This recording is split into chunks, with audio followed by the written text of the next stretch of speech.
Many of the people Trump has surrounded himself with seem to actively enjoy lying to the public, but for some, the cracks are starting to show. I'm really just a little bit overwhelmed.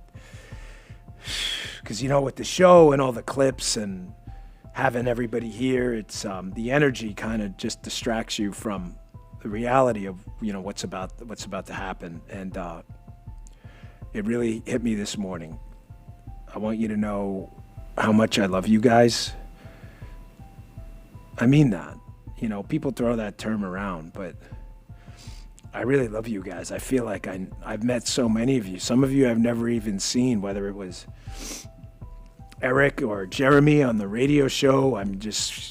I chose early on to interact with my audience in kind of a different way, and it's paid me back so many dividends. And there's nothing more incredible than going out at a book signing and someone goes, hey, how'd that treat you gave Lucy the other day work out? And you're like, how'd you know that? Like, you said it on the radio. I'm like, I did?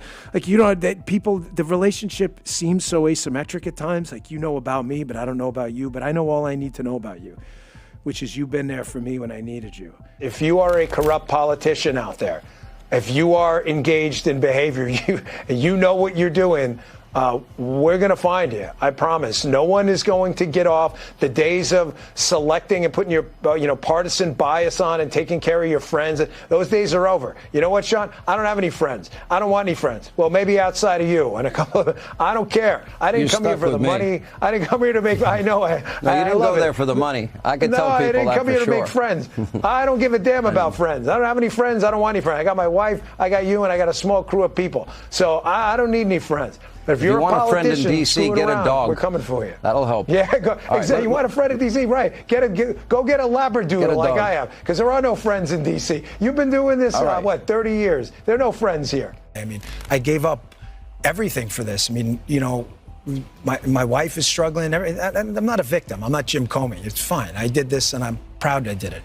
But if you think we're there for tea and crumpets, well, I mean, Cash is there all day.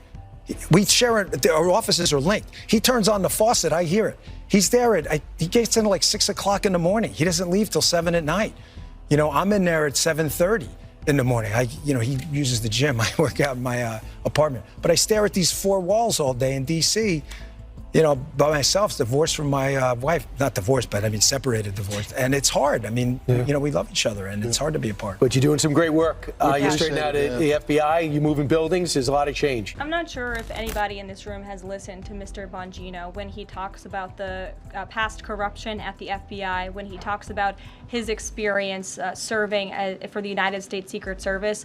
This is a man who loves his country and who has honorably served our country in ways that many people have not. He understands the depth of the corruption at these institutions, which the American people re-elected President Trump to shake up. And I think it's quite despicable to see many networks in this room who have had chyrons on their television screens labeling Mr. Bongino as a far-right podcaster.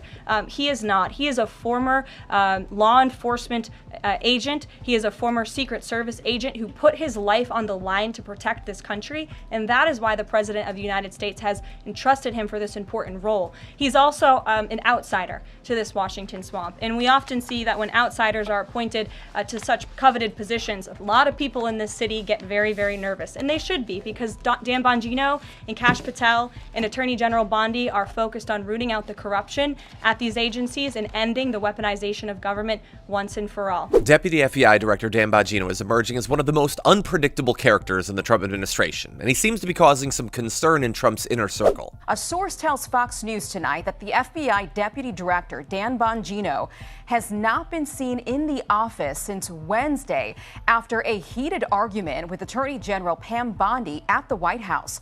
Our correspondent David Spunt has this story. A verbal clash between Attorney General Pam Bondi and Deputy FBI Director Dan Bongino at the White House this week over the release of DOJ's Epstein memo.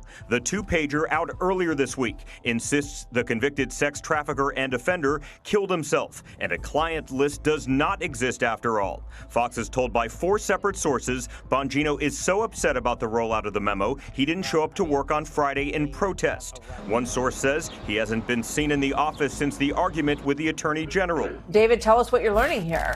Well, Martha, this clearly has been bubbling up over the past few days, but now spilling out into the public between Attorney General Pam Bondi and the Deputy FBI Director Dan Bongino. He took the day off today from work, we're told, because he's so upset about the rollout of the Epstein memo that DOJ released earlier this week. Two sources familiar with the meeting say both were at the White House on Wednesday to discuss a unity path forward with the Trump administration following criticism from the Trump base about a DOJ memo out earlier this week that insisted Jeffrey Epstein's client list never existed and he committed suicide. Now, this after Bondi, FBI Director Kash Patel and Bongino for months said Epstein information would indeed be released in some form. Bongino apparently was so upset, again, he did not come to work. One source says they haven't seen him since Wednesday at work, and he may end up resigning. He was critical of the Bureau as a podcast host before being named Deputy FBI Director. While Trump is trying to convince the press that he had no knowledge or involvement in the transfer of Ghislaine Maxwell to a minimum security prison, his whole administration knows that this is a terrible look. Trump seems to think that he has like the charisma to just talk his way out of anything, and maybe for some at one point he did, but he certainly doesn't now that he's having to beg people to clap at his speeches. The cult leader is getting old, the base isn't as blind as they were, and his minions are starting to think about what's next.